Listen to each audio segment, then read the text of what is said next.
Teknologi informasi dan komunikasi adalah hal yang sangat dibutuhkan oleh masyarakat modern sekarang ini. Mulai dari rumah, sekolah, bisnis, dan tentunya perusahaan pasti butuh dengan teknologi informasi dan komunikasi. Dan untuk menunjang kestabilan dan juga kehandalan dalam teknologi dan informasi tentunya butuh provider yang mumpuni. Di podcast kali ini, kami akan mengundang narasumber dari suatu perusahaan subholding PLN yang bergerak di bidang provider.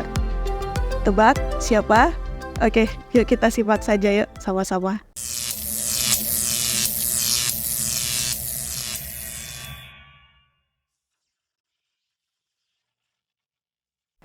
Assalamualaikum warahmatullahi wabarakatuh. Hai Electrizen, welcome back to Podcast Room dengan saya Lady Mubaiza. Apa kabar nih Electrizen? Mudah-mudahan semuanya sehat dan bahagia ya tentunya. Hari ini topik diskusi kita adalah tentang provider untuk teknologi informasi dan komunikasi. Dan hari ini kita sudah kedatangan tamu yaitu Bapak Henry Haryadi ya, selaku manajer unit layanan perwakilan untuk wilayah Aceh. Ya, langsung saja ya. Pak Henry Haryadi, kira-kira gimana nih? Terima kasih ya sudah datang ke podcast Room PLN Aceh. Apa kabarnya? Alhamdulillah sehat. Makasih juga. Iya, sama-sama. Langsung aja ya kita bicarain tentang PLN Icon Plus sendiri. Nah, Icon Plus sendiri itu bisa dijelaskan secara detail? Ya, terima kasih sebelumnya dari PLN di Aceh sudah mengundang kami ini kantor wilayah.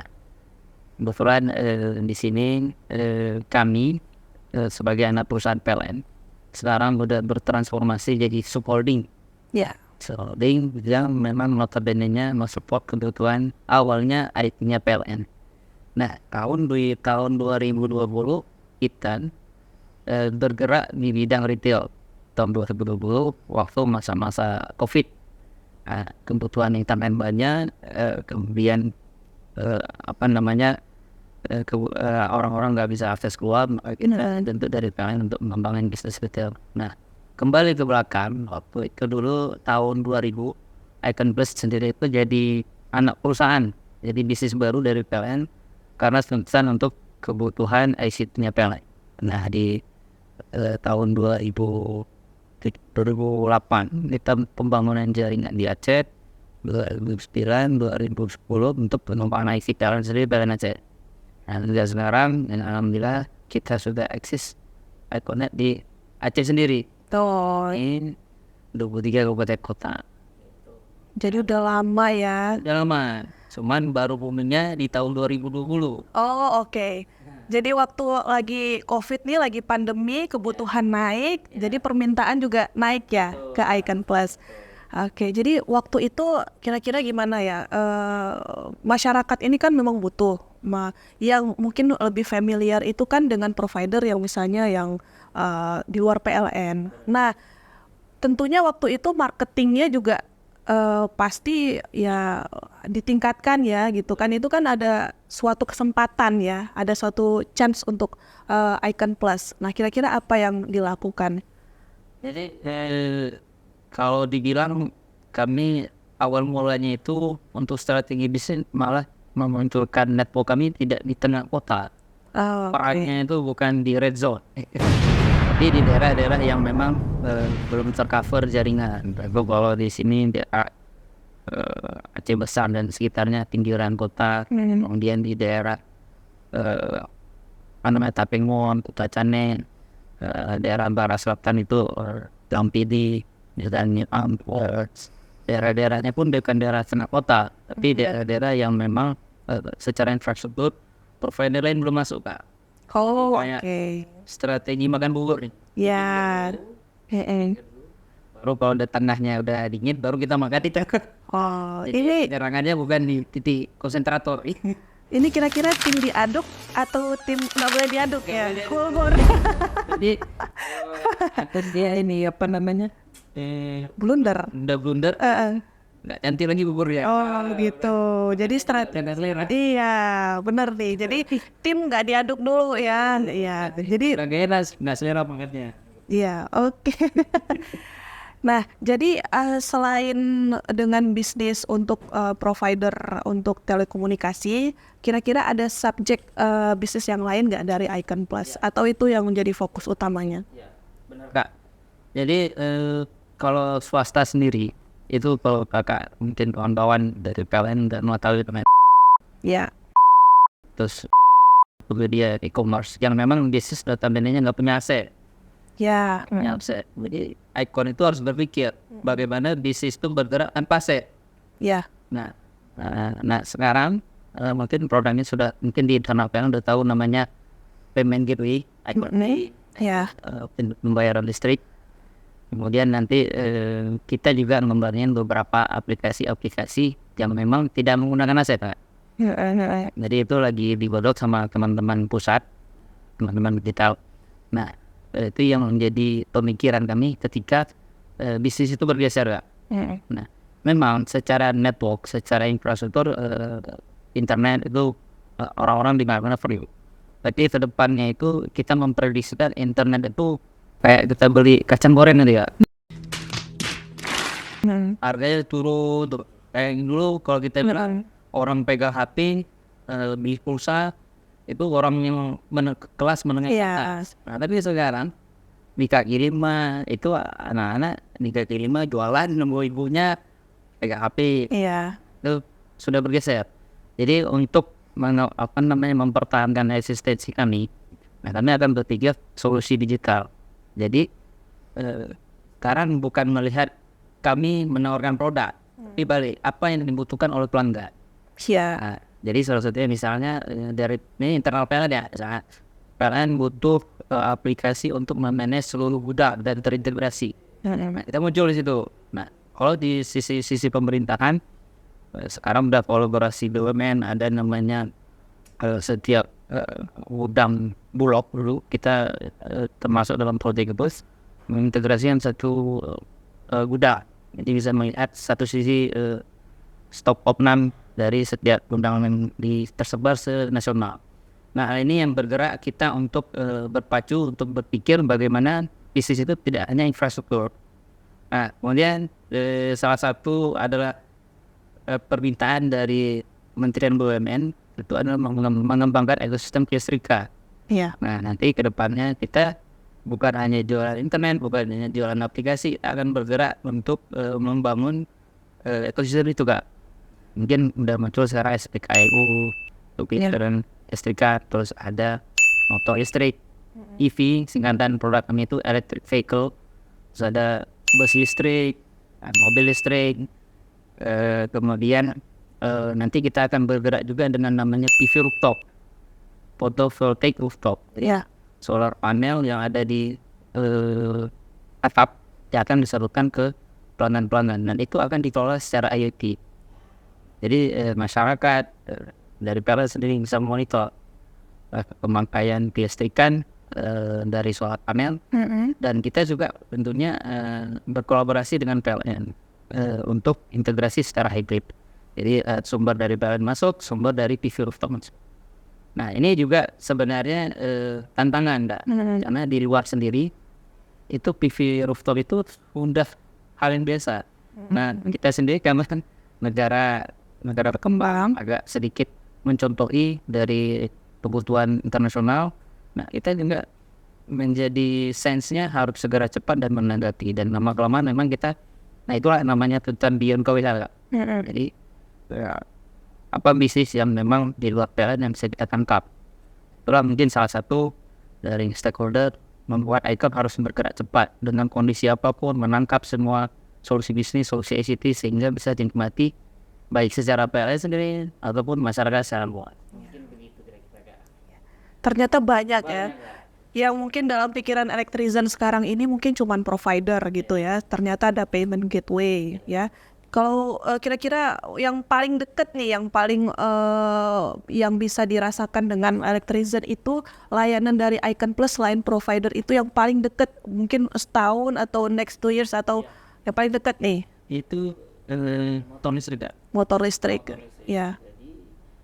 Itu gimana tuh perannya? Dari Aceh sendiri kita ada permintaan support untuk kebutuhan motor listrik di sisi ketiga. Nah, mungkin realisasinya di bulan 6. Nah, itu motor listrik itu ada sekitar 20 yang akan tersebar setiap unit PLN. Nah, itu menjadi trigger kita untuk mengenalkan ke masyarakat. Jadi nanti jangan jadi pertanyaan PLN menggembur-gemburkan motor listrik, tapi PLN sendiri belum pakai. Nah, itu hal itu yang kita berkolaborasi supaya motor listrik diketahui oleh masyarakat setempat.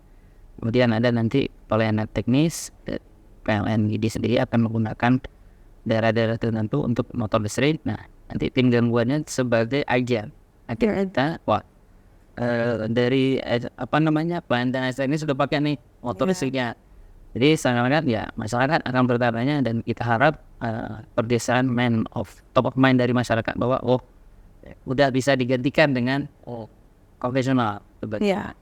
Nah, karena memang arahan dari kebijakan pusat bahwa setiap dinas pemerintahan juga akan diminta untuk mengkonversi dari PDAM ke listrik.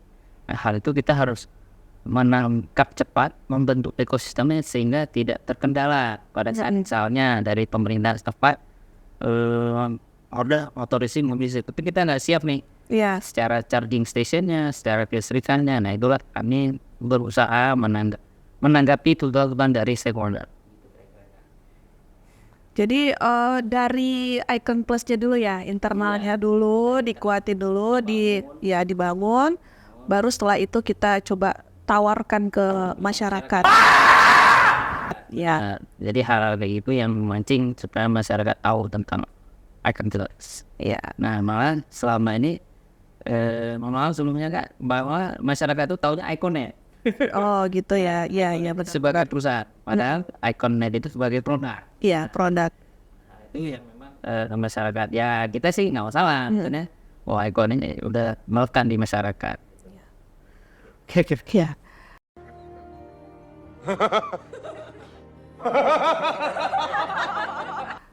Kira-kira kalau ditanya itu ya, kenapa why Iconnet, kenapa harus pakai dengan produk Iconnet itu? Kira-kira apa yang menjadi kelebihan produk-produk Icon Plus itu dibandingkan dengan provider yang lain? Jadi ada tagline nasional kami nih, Kak. Mungkin dua kata nih, Mas. Ada dua kata yang disambung dengan terjangkau dan menjangkau. Terjangkau dan menjangkau, ya. Terjangkau dan menjangkau. Jadi itu benar-benar yang dibutuhin sama masyarakat, ya. Kenapa terjangkau? Harganya lebih murah. Kenapa? Karena infrastruktur tiang PLN yang disupport oleh PLN sendiri sudah terbelar. Daerah-daerah di ujung manapun. Itu yang menjadi kekuatan kami, kelebihan kami, sehingga kami menjadi layak. Jadi istilahnya berkompetisi dengan provider lainnya, begitu kira-kira. Jadi jaringan dari Icon Plus ini juga ada terhubung ya, maksudnya ada hubungannya dengan jaringan-jaringan yang ada di PLN gitu atau gimana ya? Iya, jadi secara infrastruktur kita menggunakan kabel fiber optik. Nah, kabel fiber optik ini yang ditumpangi di tiang PLN. Baik. Ada tiap PLN. Terus dari setiap titik kita punya konsentrator. Nah, namanya FAT, Fiber Access Terminal. Nah, itu yang akan ditarik ke semua pelanggan. Nah, secara kabel ketemu kabel itu tidak ada, karena beda medianya. Satu koaksial, satu lagi fiber optik. Fiber optik kaca silika. Nah, secara itu tidak ada integrasi apapun. Cuman adalah kebutuhannya adalah untuk internet yang ditransmisikan via fiber optik. Jadi tidak ada integrasi apapun. Cuman kita menggunakan fasilitas tiang PLN. Nah, kemudian di setiap kalau kita nyebutnya POP, Point of Presence, itu tempat konsentrator server kita itu di kantor-kantor PLN. Nah, itulah kami yang sekarang jadi subholding diuntungkan minim investasi. Benar. Layanan ke masyarakat juga lebih minimalis untuk sisa harga, mungkin tidak. Ya diharapkan bisa jadi lebih handal juga ya. Dan menjangkau semuanya. Terjangkau dan menjangkau ya. Oke, untuk selanjutnya ini gimana nih kalau ada Elektrizen yang ingin mengajukan untuk mungkin pemasangan dari jaringan telekomunikasi dari Iconet itu, langkah-langkah apa saja sih yang harus dilakukan gitu? Kita ada memang kita udah terintegrasi dengan jalan mobile, bisa juga diakses via PLN mobile, supaya permintaan untuk kebutuhan pengumpulan gas. Nah kemudian juga kita ada setiap tim juga saya sebar ke masyarakat. Dan untuk PLN mobile sendiri pun mereka masih bertanya gimana aksesnya. Jadi kita menyebarkan tim setiap kabupaten kota untuk bersosialisasi ke PLN, ke pemerintahan setempat, supaya mereka tahu cara mendaftarkan pelanggan mana dan coverage mana yang sudah siap untuk menikmati layanan Iconet. Oh gitu. Jadi PLN Mobile itu Elektrizen bukan cuma bisa untuk bayar listrik, pengaduan, tapi juga bisa untuk pengajuan ya, pendaftaran untuk Iconet gitu loh. Gimana coba luar biasanya PLN Mobile? Udah pada download belum? Jangan lupa download ya. Jangan lupa pakai PLN Mobile. Untuk selanjutnya kira-kira ini kan sekarang PLN bertransformasi nih dengan PLN 2.0. Nah, tentunya dengan era digitalisasi yang dimana tujuan si transformasi PLN 2.0 itu salah satunya adalah menjadi leading ya untuk bisnis internet. Nah, kira-kira strategi apa sih yang dilakukan oleh Icon Plus? Jadi itu yang mungkin saya sebutkan sebelumnya Kak. Ya. Jadi Icon Plus itu bukan hanya provider internet, tapi Ya. kita lebih sekarang ke solusi ICT. Ya. Jadi bukan kita menawarkan produk sekarang. Pelanggan butuh apa, nah kita tangkap satu bisnisnya. Jadi untuk yang mungkin yang saya tangkap ada transformasi 2.0, itu kita mensimplifikasi birokrasi, diperluas untuk kebutuhan operasional pemerintahan, bisnis perusahaan dan lain-lain. Jadi kami itu sebagai media, bagaimana birokrasi pemerintahan PLN khususnya biar lebih cepat eksekusinya Pak. Jadi misalnya ada proses sekarang ada tanda tangan digital untuk pemerintahan, dan ada namanya surat menyurat. Jadi stakeholder nggak perlu lagi datang kertas, waktu SNBD kertasnya numpuk nih. Tapi kalau kita ada aplikasi tersebut, ada juga e-office. E-office itu untuk absensi. Nah di e-office itu bisa monitoring setiap pegawai kehadiran dan lain-lain, untuk pengajuan dinas, SPD, terus tanda tangan digital bisa kita integrasikan. Itu yang kami bergerak cepat untuk berpikir untuk kebutuhan transformasi 2.0. Jadi harapannya itu Icon sebagai background holdingnya PLN bisa menangkap itu semua, karena itu adalah istilahnya PLN sebagai perusahaan kelistrikan, kami biar kalian mencari pendapatan selain kelistrikan. Nah itu jadi kalau saya ngomongnya sekarang tambang emas yang perlu kita gali, kita ambil, kita jemput. Kalau kita hanya lihat saja ya udah bilang Nyambil orang ya. Jadi kami juga alhamdulillah di sini di kantor Aceh sendiri didukung oleh manajemen PLN untuk mengembangkan bisnis kami. Selain internet juga kita menginformasikan kita ada bisnis lain. Alhamdulillah setiap unit P3, UGLP ada kegiatan-kegiatan pemasaran bersama, karena PLN sendiri kan lebih dekat ke pemerintah nih. Kami tempel, kami membangun hubungan sehingga secara langsung mereka tahu Icon itu apa, Iconet itu apa gitu. Kira-kira kalau informasi nih, Elektrizen nih pengen tahu nih informasi terbaru tentang Iconet itu sendiri. Mungkin dari tadi Bapak coba jelasin secara internal. Ini pengen dari eksternal nih. Eksternal pengen tahu informasi, terus pengen tahu produk-produknya segala macam tentang Iconet itu bisa tahu informasinya dari mana? Kita ada website sendiri, website khusus. Nanti mungkin di sisi nanti admin ya. Jadi kita buat webnya nanti kita publish background Iconet itu apa, proyek Iconet itu apa.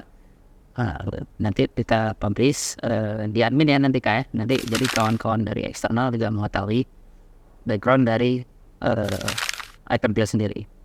Jadi secara general kita ada web tersendiri, nanti di situ kawan-kawan bisa mengakses. Kita ada produk retail, ada produk corporate, dan ada memang kalau memang perlu konsultasi lebih dalam, kita bisa lebih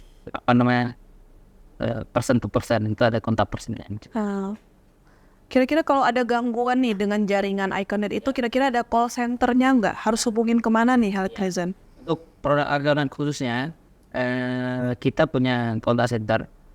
Ada Instagram juga ada. Nanti di admin kita izin publish. Kemudian di untuk gangguan sendiri kita ada namanya My Icon Plus gangguan. Handle gangguan.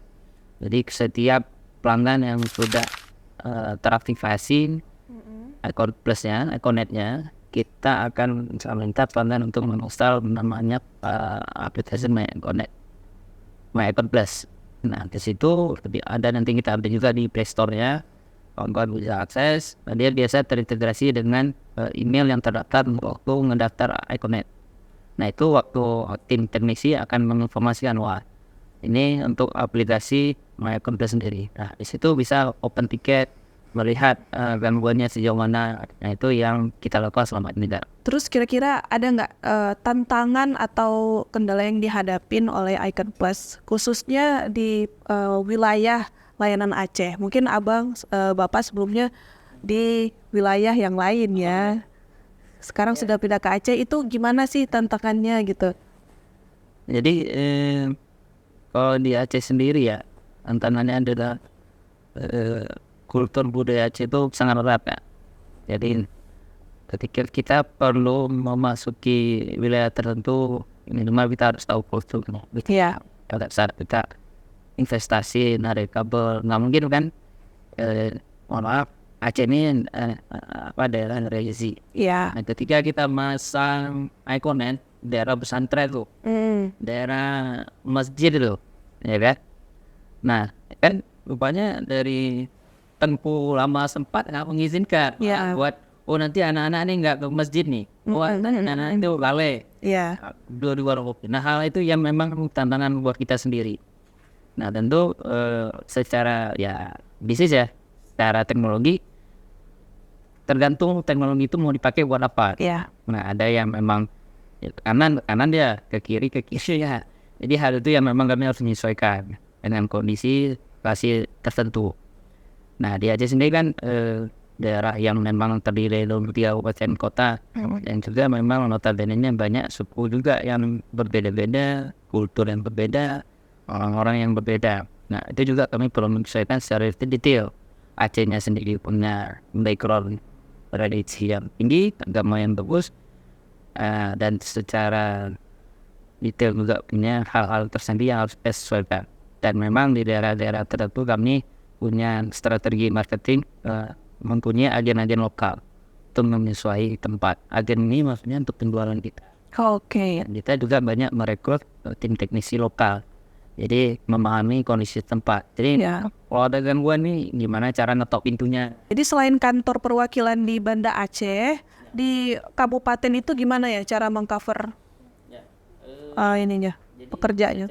Struktur organisasi Icon kita itu ada wilayah kerja Sumatera bagian utara. Dilihat oleh seorang GM yang ada di Sumut di Medan. Kemudian di kantor Sumbawa ini terbagi atas 3 kantor perwakilan atau 3 kantor cabang. Itu ada kantor Sedempuan, perwakilan Sedempuan, kantor perwakilan Losmawi, kantor perwakilan Aceh. Kantor perwakilan Aceh itu ada 13 kabupaten kota. Kantor perwakilan Losmawi ada 10 kabupaten kota. Nah, untuk mengcover handling pelanggan di kabupaten kota yang memang mungkin jauh dari unit sekitar, misalnya saya memanage harus ke Sigil. Nah, itu saya dan teman-teman itu punya kolaborasi dengan mitra setempat.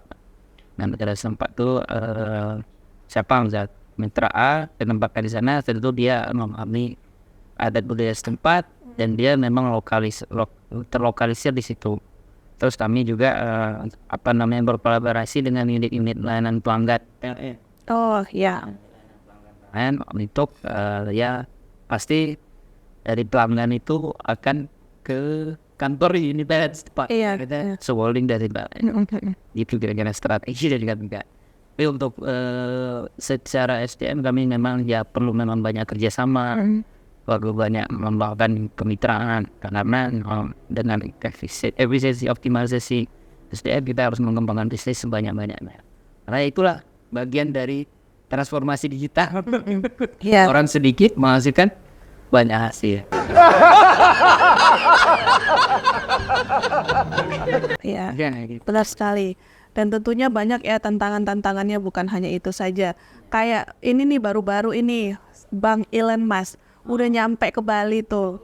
Ya, tentunya itu kan ya kita who knows, kita nggak tahu ya tantangan ke depan dengan segala macam kondisi sekarang yang big data, terus juga AI juga macam-macam gitu ya. Kira-kira ya tadi mungkin udah dijelaskan di transformasi PLN 2.0. Peran dari si big data itu pasti kan sangat berpengaruh ya. Kalau sekarang kan semuanya sistemnya big data. Nah, untuk PLN Icon Plus sendiri kira-kira untuk mengincludekan itu dalam proses bisnisnya gimana ya kira-kira? Seberapa penting? Ya sebelumnya bahwa bagaimana Gojek berkembang, Ya. dimana bagaimana berkembang itu karena mereka bisnisnya big data. Iya. Data yang mereka coba publish ke teman-teman sehingga bisa jadi mereka cuman ya media aplikasi sama data. Yang jual sebenarnya bukan dia. Iya. Yang jual misalnya toko A ngedaftar ke sini sehingga bisa sebagai perantara dapat margin. Iya. Nah, seperti contohnya lagi Traveloka itu hal yang sama. Nah, sebab kita apalagi yang sekarang udah notabene yang terbaru ya. Dan terbaru ada Starlink. Benar. Memang itu bukan hanya Icon sebagai provider akan terganggu. Iya. Tapi provider lain akan terganggu.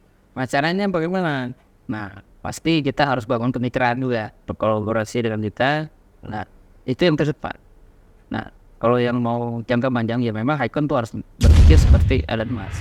Nah, tentu itu akan investasinya lumayan, terus secara sistem juga dibangun juga setahun 2 tahun. Dan saya yakin risetnya Elon Musk itu sudah bertahun-tahun.